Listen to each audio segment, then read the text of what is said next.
નમસ્કાર મિત્રો, આજના વર્ચ્યુઅલ ક્લાસમાં આપ સર્વનું હાર્દિક સ્વાગત છે। આજે આપણે આઈટીઆઈમાં ચાલતા એમ્પ્લોયેબિલિટી સ્કિલ કે જે સર્વ ટ્રેડમાં કોમન સબ્જેક્ટ છે તેના અંતર્ગત વર્કમેન કમ્પન્સેશન એક્ટ વિશે શીખીશું। વર્કમેન કમ્પન્સેશન એક્ટ 1923 શા માટે છે અને કેમ અગત્યનો છે? વર્કમેન કમ્પન્સેશન એક્ટ 1923 એ કાર્ય દરમિયાન જો કર્મચારીને કોઈ ઈજા થાય કે આંશિક કમજોરી આવે, નબળાઈ આવે, અપંગતા આવે એવા કિસ્સાઓમાં વર્કમેન કમ્પન્સેશન એક્ટને અનુરૂપ એને વળતર મળી રહે એ માટે આ નિયમ ઘડવામાં આવ્યો છે।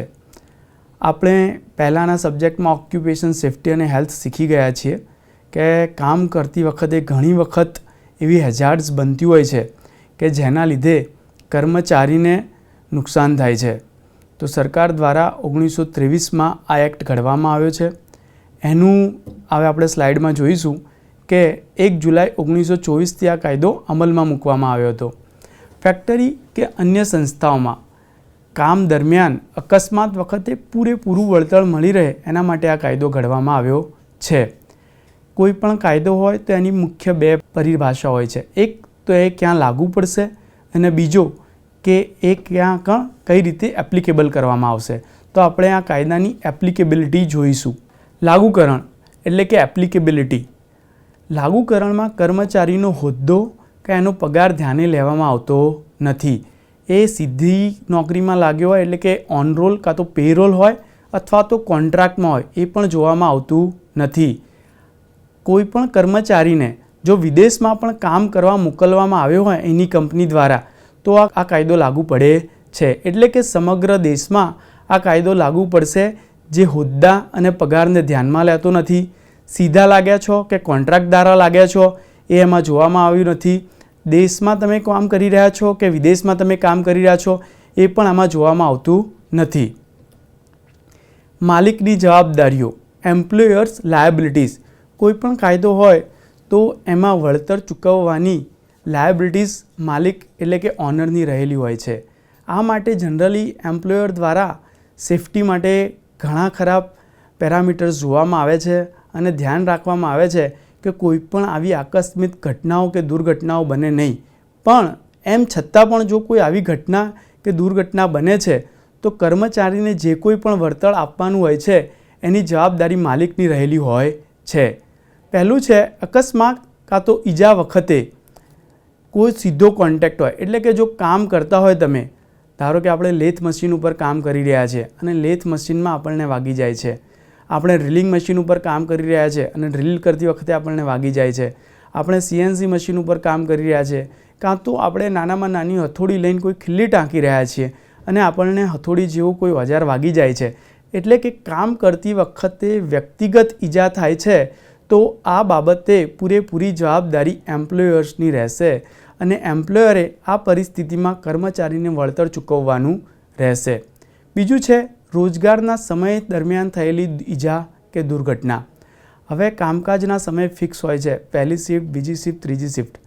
હવે તમે કોઈ પણ શિફ્ટમાં આવ્યા, તમે સીધા કામ નહોતા કરતા, તમે લેથ મશીન ઉપર કામ કરી રહ્યા નહોતા, તમે ડ્રિલિંગ નહોતા કરી રહ્યા, તમે કોઈ ખીલ્લી નહોતા ટાંકી રહ્યા, તેમ છતાં તમે ક્રેન જોડે ઊભા હતા અને ક્રેન ખસી અને કોઈ દુર્ઘટના થઈ અને તમને ઈજા થઈ તો એ રોજગારના સમય દરમિયાન રોજગારના સ્થળે તમને ઈજા થઈ છે તો એની જવાબદારી એમ્પ્લોયરની રહેશે, માલિકની જવાબદારી રહેશે અને એનું પૂરેપૂરું ચૂકવણું કરવામાં એ જવાબદાર રહેશે। બીજું છે કામની એવી સ્થિતિ કે જેના લીધે વ્યક્તિગત ઈજા થવાની સંભાવના હોય છે। કામની અલગ અલગ સ્થિતિ હોય છે। ઘણીવાર આપણે બોઇલર સાથે કામ કરતા હોઈએ છીએ। હવે આપણે જાણીએ છીએ કે બોઇલરનું ટેમ્પરેચર બહુ જ ઊંચું હોય છે। ઘણીવાર આપણે જ્યાં કામ કરી રહ્યા હોય છે એ કાર્ય કરવાના સ્થળે હવા ઉજાસ પૂરેપૂરો હોતો નથી એટલે ઓક્સિજનની અછત હોય છે। ઘણીવાર આપણે એવી જગ્યાએ કામ કરી રહ્યા છીએ જ્યાં સિરામિક ઇન્ડસ્ટ્રીમાં ટેમ્પરેચર સતત હાઈ રહે છે। હવે ટેમ્પરેચર જ્યાં સતત હાઈ રહેતું હોય ત્યાં આગળ ડીઓક્સિડેશન થવાની શક્યતા રહેલી છે। એટલે તમારી કામની એવી સ્થિતિ છે કે જેના લીધે તમને ઈજા થવાની સંભાવના રહેલી છે। આ ઉપરાંત આપણે જોયું છે કે ઘણી જગ્યાએ એટલે કે કન્સ્ટ્રક્શન્સમાં આપણે જ્યારે બહુ જ હાઈરાઇઝ બિલ્ડિંગો બનાવતા હોઈએ, ત્યાં આગળ હાઈરાઇઝ બિલ્ડિંગમાં આપણે 7th ફ્લોર કે 8th ફ્લોર ઉપર કામ કરવાનું હોય છે, ઝૂલા ઉપર લટકીને કર્મચારીઓ કામ કરતા હોય છે, તો એના લીધે જો ત્યાં આગળ કોઈ અકસ્માત સર્જાય, કોઈ જગ્યાએ પ્લાસ્ટર ચાલી રહ્યું હોય કાં તો ઈંટો ચણાતી હોય અને ઈંટ ઉપરથી પડે છે અને કોઈ કર્મચારીને ઈજા થાય છે, એટલે કામ કરવાની એવી સ્થિતિ કે જેના લીધે વ્યક્તિગત ઈજા કર્મચારીને થાય છે, તો આ દરમિયાન એમ્પ્લોયરની પૂરેપૂરી જવાબદારી રહેશે કે એને પૂરેપૂરું વળતર ચૂકવે. બીજું એવું છે કે કામનો દબાવ. હવે આમાં એવું છે કે કામનો દબાવ આપણે જાણી શકતા નથી, એટલે કર્મચારીએ સાબિત કરવાનું રહેશે કે એના ઉપર કામનો દબાવ હતો અને કામના દબાવના લીધે એને કોઈ પણ પ્રકારની ઈજા થઈ છે. ઘણીવાર કામનું પ્રેશર્સ બહુ વધારે હોય છે અને કામના પ્રેશરના લીધે બ્રેઇન સ્ટ્રોક આવી જાય છે, કાં તો બ્લડ પ્રેશર વધી જાય છે, કાં તો ત્યાં આગળ ચક્કર આવીને બેભાન થઈ જાય છે અને કંઈ વાગી જાય છે. જો આવી સ્થિતિમાં કર્મચારી સાબિત કરે કે એને કામનો દબાવ હતો અને કામના દબાવના લીધે કાં તો એના દબાણના લીધે એને કોઈ પણ પ્રકારની ઈજા રોજગારના સ્થળે થઈ છે, તો એવા કેસમાં એ જવાબદારી માલિકની રહેશે કે એને વળતર ચૂકવવામાં આવે. હવે વળતર ચૂકવવા માટેની આકસ્મિક પરિસ્થિતિઓ કઈ કઈ છે? તો પહેલાં તો ફેક્ટરીમાં કામ કરતી દરમિયાન હંગામી કામદારને ઈજા અથવા મૃત્યુ થાય. મેં કીધું એમ કોઈપણ પ્રકારની ઈજા થઈ હોય તો કોઈપણ પ્રકારની ઈજા થાય તો પૂરેપૂરી જવાબદારી માલિકની રહેલી છે, અને જો ઈજા બહુ જ ગંભીર હોય અને કર્મચારીનું મૃત્યુ થાય તો એવા કિસ્સામાં પણ જવાબદારી માલિકની રહી છે અને એ વળતર ચૂકવવા માટે કટિબદ્ધ એને રહેવું પડે છે. ફેક્ટરીના કામ દરમિયાન અમુક રોગો લાગુ કરેલા છે અને એ રોગોને આપણે 3 ભાગોમાં વહેંચવામાં આવ્યા છે. ઓક્યુપેશનલ ડિસીઝ એટલે કે વ્યવસાયિક રોગો, એમાં 3 પાર્ટ આપણે વહેંચેલા છે, પાર્ટ એ, પાર્ટ બી અને પાર્ટ સી. પાર્ટ એ એમાં કોઈ સમયની અવધિ નથી. આ પાર્ટ એ, પાર્ટ બી અને પાર્ટ સી એ સમયની અવધિ મુજબ વહેંચવામાં આવ્યા છે કે તમે જે તે જગ્યાએ કેટલા સમયથી નોકરી કરો છો કે રોજગાર મેળવો છો. એ સમય દરમિયાન તમે નોકરી અને રોજગાર મેળવ્યો હોય તો અમુક સમયગાળા દરમિયાન જ અમુક બીમારીઓ આવરી લેવામાં આવે છે.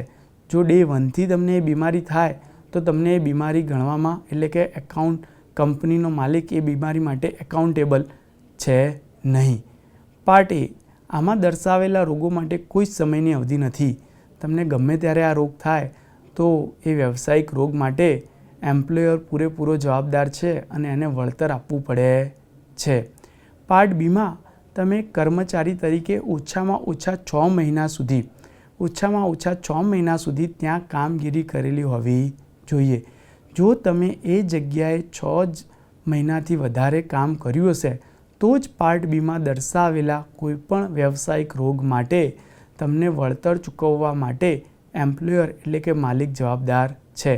જો તમે 6 મહિનાથી ઓછી કામગીરી કરી હશે તો એમ્પ્લોયર માલિક વળતર ચૂકવવા માટે જવાબદાર નથી. પાર્ટ સી, આ ભાગમાં દર્શાવેલ રોગો તથા સમયગાળો નીચે મુજબ છે. આમાં જુદા જુદા રોગો આપણે લિસ્ટ કર્યા છે. પહેલો રોગ છે ન્યુમોકોનિક્સ. ન્યુમોકોનિક્સ રોગ એવો છે કે જેના માટે તમે 7 વર્ષ સુધી જો એક જગ્યાએ ત્યાં આગળ નોકરી કરતા હો તો જ તમને લાગુ પડશે. બીજા નંબરમાં છે પાગાસિસિસ. પાગાસિસિસમાં તમે 3 વર્ષ સુધી એ જ જગ્યાએ નોકરી કરી હોય તો જ તમે વ્યવસાયિક રોગો હેઠળ વળતર મેળવવા માટે એલિજિબલ થાઓ છો. બાયસિસ એવો રોગ છે જેમાં તમે 7 વર્ષ સુધી એક જ સ્થળે નોકરી કરી હોય, તમે ત્યાં આગળ હોવ તો જ તમને વળતર મેળવવા માટે લાગુ પડશે. એક્ટ્રિએસિસ એવો રોગ છે કે જેની કોઈ જ અવધિ નથી. બ્રોન્કોપોલ્મેન એવો રોગ છે કે એની કોઈ જ અવધિ નથી.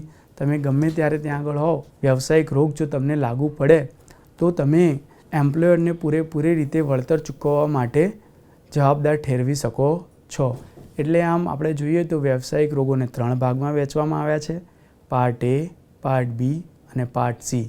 પાર્ટ એમાં કોઈ જ અવધિ નથી, પાર્ટ બીમાં 6 મહિનાની અવધિ છે અને પાર્ટ સીમાં જુદા જુદા વ્યવસાયિક રોગો દર્શાવ્યા છે. એમાં જુદી જુદી અવધિ છે. કોઈક રોગમાં 7 વર્ષની અવધિ છે, કોઈક રોગમાં 3 વર્ષની અવધિ છે અને કોઈક રોગમાં એક પણ અવધિ નથી. અલગ અલગ સેક્શન. હવે સેક્શન 1, કોઈ પણ લો હોય, કોઈ પણ એક્ટ હોય તો એને સેક્શનમાં વિભાજિત કરવામાં આવેલ હોય છે. હવે વર્કમેન્સ કમ્પન્સેશન એક્ટ 1923 એનું સેક્શન 1 એટલે કે સમગ્ર ભારતમાં લાગુ પડે છે. આપણે પહેલાં ચર્ચા કરી એમ કે વર્કમેન્સ કમ્પન્સેશન એક્ટ એ સમગ્ર ભારતમાં લાગુ પડશે. કોઈ પણ જગ્યાએ કર્મચારી કામગીરી કરી રહ્યો હોય અને કામ કરવાના સમય દરમિયાન એટલે કે રોજગારની જગ્યાએ એને કોઈ પણ પ્રકારની ઈજા થાય તો આ એક્ટ હેઠળ એને વળતર ચૂકવવું, એમ્પ્લોયરને વળતર ચૂકવવા માટે જવાબદાર ઠેરવવામાં આવે છે. બીજા નંબરનું સેક્શન છે સેક્શન 1/3, કર્મચારીઓને આવરી લેતું સેક્શન. એટલે કે આ તમામ પ્રકારના કર્મચારીઓને આવરી લે છે. કયા કયા કર્મચારીઓને આવરી લે છે? તો કોઈ પણ કર્મચારી PA ટુ ડાયરેક્ટર. હવે કર્મચારી નાનામાં નાનો પ્યુન હોય કે મોટામાં મોટો ડાયરેક્ટર હોય, જો એ કર્મચારીને કામ કરવાના સ્થળની જગ્યાએ કોઈ પણ પ્રકારની ઈજા થાય અથવા તો એનું મૃત્યુ થાય તો સેક્શન 1/3 અંતર્ગત એમ્પ્લોયર દ્વારા એને ફરજિયાત પ્રમાણે વળતર ચૂકવવું પડે છે. સેક્શન 3, કર્મચારીને વળતર ચૂકવવાની એમ્પ્લોયરની જવાબદારી. એટલે કે કર્મચારીએ ફરજિયાતપણે જે કોઈ પણ કર્મચારીને કોઈ પણ નાની ઈજા થઈ હોય કાં તો મૃત્યુ થયું હોય, આપણે આગળની સ્લાઇડમાં જોઈશું કે કઈ રીતે એને વળતર ચૂકવવામાં આવે છે, પણ કર્મચારીને વળતર ચૂકવવાની જવાબદારી રહેલી છે. સેક્શન 4, વળતરની રકમ માટેનો સેક્શન. આપણે આગળની સ્લાઇડમાં જોઈશું કે કર્મચારીને કેટલું વળતર ચૂકવવામાં આવે છે. જો કર્મચારીને એમાં 3 ભાગ છે. કર્મચારીનું મૃત્યુ પામ્યું હોય, બીજું કર્મચારીને લાંબી બીમારી આવી હોય, અપંગતા આવી હોય, કાં તો એને લાંબા ગાળા માટે કોઈ જ પેરાલિસિસ થઈ ગયું અને કામ ના કરી શકવાનું હોય. ત્રીજો એવો પાર્ટ છે કે એને થોડા સમય માટે કોઈ પ્લાસ્ટર બાંધ્યું છે કે પાટો બાંધવો પડ્યો છે, એવું કોઈ ઘટના બની હોય અને ઈજા થઈ હોય. સેક્શન 10 છે એ નોટિસ માટેનો સેક્શન છે. તમને જ્યારે પણ કોઈ પણ પ્રકારની ઈજા થાય તો તમારે એની નોટિસ આપવી પડશે અને નોટિસના સમય દરમિયાન એની અવધિ હોય છે 1 દિવસ, 2 દિવસ કે 3 દિવસમાં મેક્સિમમ તમારે જાણ કરી દેવાની. સેક્શન 10B, અકસ્માતનો રિપોર્ટ તૈયાર કરવાનો હોય છે. આ અકસ્માત જે કોઈ પણ થયો હોય એ અકસ્માતનો રિપોર્ટ તૈયાર કરી એના મુજબની કાર્યવાહી કરવાની થાય છે. હવે આમાં જ્યાં આગળ ESI લાગુ પડી હોય, જે કર્મચારીને ESI લાગુ પડી હશે એ કર્મચારીને આ નિયમ લાગુ પડશે નહીં. અને સેક્શન 14, કોઈ પણ કર્મચારી પોતાનો હક જતો કરી શકશે નહીં. એટલે કે કોન્ટ્રાક્ટમાં કોઈ કર્મચારી છે અને એને દબાણ કરીને કહેવામાં આવે કે ભાઈ તું આ હક લઈશ નહીં અને વોલેન્ટરી લખી દે કે મારે આ વળતરની રકમ જોઈતી નથી, પણ એવું શક્ય બનશે નહીં. સરકાર દ્વારા કહેવામાં આવ્યું છે કે કોઈ પણ કર્મચારી હોય એને સેક્શન 14 અંતર્ગત ફરજિયાત પ્રમાણે જો એને કામ કરવાના સ્થળે કાં તો કામ કરવાના સમય દરમિયાન કોઈ પણ પ્રકારની ઈજા થઈ હોય કાં તો મૃત્યુ થઈ હોય તો એને કમ્પન્સેશન ફરજિયાત પ્રમાણે, વળતર ફરજિયાત પ્રમાણે લેવું જ પડશે. એ જતું કરી શકશે નહીં. આપણે અલગ અલગ સેક્શન જોયા અને સેક્શન મુજબ જવાબદારી બને છે કે એમ્પ્લોયર કઈ કઈ રીતે વળતર ચૂકવે, પણ કર્મચારીની પણ ઘણી ખરી જવાબદારી હોય છે અને નીચેની પરિસ્થિતિમાં કર્મચારીને વળતર મેળવવા પાત્ર થતા નથી.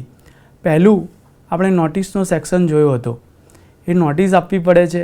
આ ઉપરાંત જો કોઈ પણ ઈજાના 3 દિવસના સમયગાળા બાદ, એટલે કે તમને ઈજા થઈ ગઈ છે અને તેનો 3 દિવસ જતા રહ્યા, પહેલાં 3 દિવસ તમને કશું જ નથી થયું અને 3 દિવસ બાદ આંશિક અથવા સંપૂર્ણ વિકલાંગતા આવે, એટલે કે તમે પેરાલિસિસ કે એવું કંઈ પણ થાય 3 દિવસ બાદ, તો આ સંજોગોમાં એમ્પ્લોયર કોઈપણ પ્રકારનું વળતર ચૂકવવા જવાબદાર નથી. બીજું છે, તમે જ્યારે કામ કરી રહ્યા હોય, કામના સ્થળ પર તમે કોઈપણ પ્રકારનું ડ્રિંક્સ લીધું હોય, ડ્રગ્સ લીધું હોય અને એના પ્રભાવ હેઠળ હોય અને જો તમને ઈજા થાય તો તમને કોઈ પણ પ્રકારનું વળતર ચૂકવવામાં આવતું નથી. એટલે કામ કરવાના સ્થળે કોઈ પણ પ્રકારનું ડ્રિંક કાં તો ડ્રગ્સ કાં તો કોઈ પણ એવા તત્વો લેવા જોઈએ નહીં કે જેના લીધે આપણે ગંભીર અકસ્માત સર્જીએ અને પોતાને નુકસાન થાય, આ ઉપરાંત સાથી કર્મચારીને પણ નુકસાન થાય. ઘણીવાર કર્મચારીને સ્પષ્ટપણે આપવામાં આવેલી સૂચનાઓનું પાલન કરતા નથી.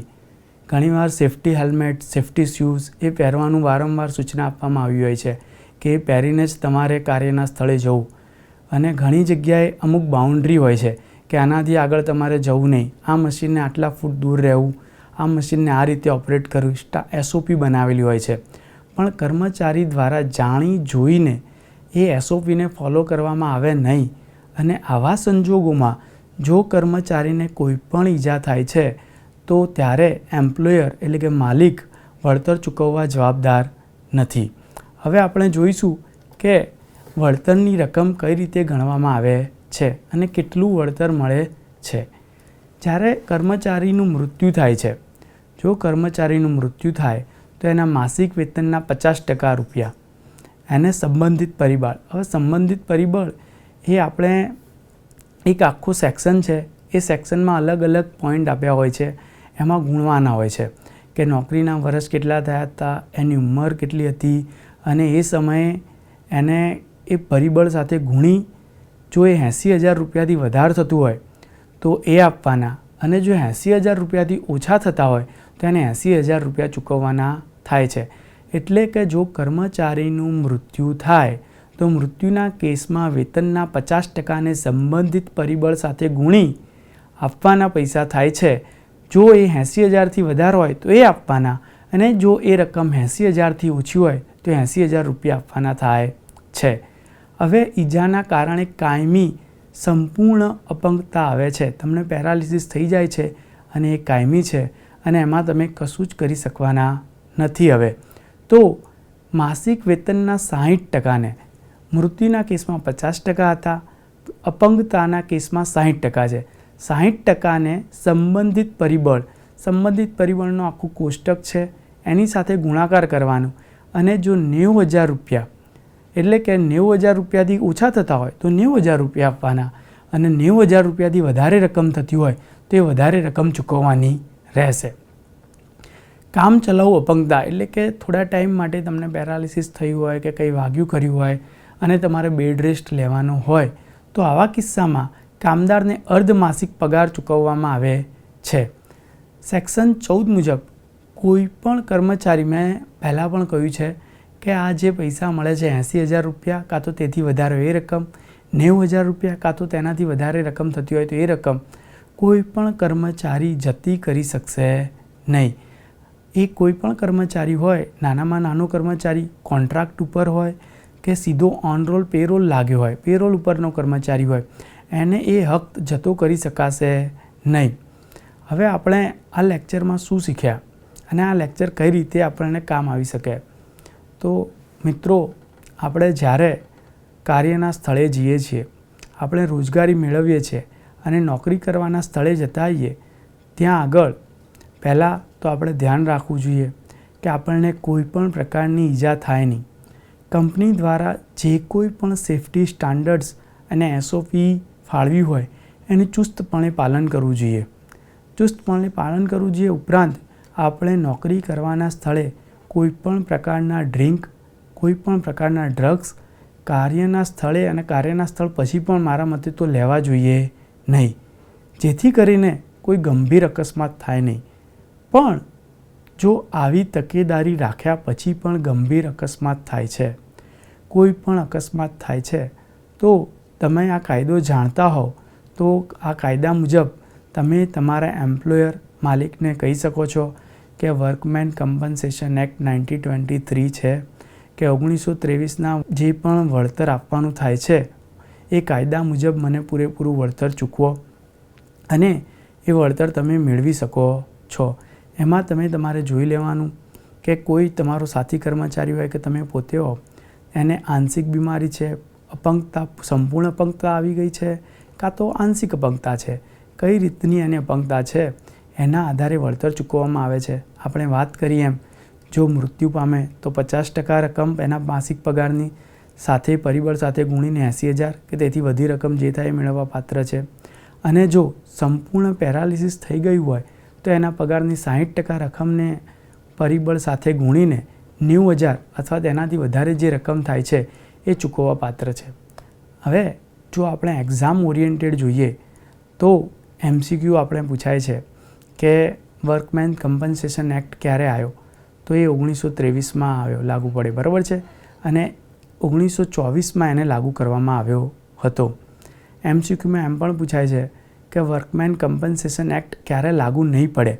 તો આપણે વાત કરીએ એમ, જો કર્મચારીએ કોઈપણ પ્રકારનું ડ્રિંક કાં તો ડ્રગ્સ લીધું હશે નોકરી કરવાના સ્થળે તો લાગુ નહીં પડે. બીજું, ESIC એક્ટ હેઠળ જો આવરી લેવામાં આવ્યો હોય ઘણીવાર તો પણ આ નિયમ લાગુ પડતા નથી. આ ઉપરાંત આપણે અલગ અલગ બીમારી જોઈ હતી. એ અલગ અલગ બીમારીમાં આપણે પાર્ટ A વ્યવસાયિક રોગો જોયા હતા, પાર્ટ A, પાર્ટ B અને પાર્ટ C. તો વ્યવસાયિક રોગો માટેના MCQ પણ પૂછાય છે કે પાર્ટ Aમાં તો કોઈ પણ અવધિ નથી, પાર્ટ B તો કે એમાં 6 મહિનાના સમયગાળાની અવધિ છે, પાર્ટ C તો કે એમાં અલગ અલગ રોગો પ્રમાણે અલગ અલગ અવધિ છે.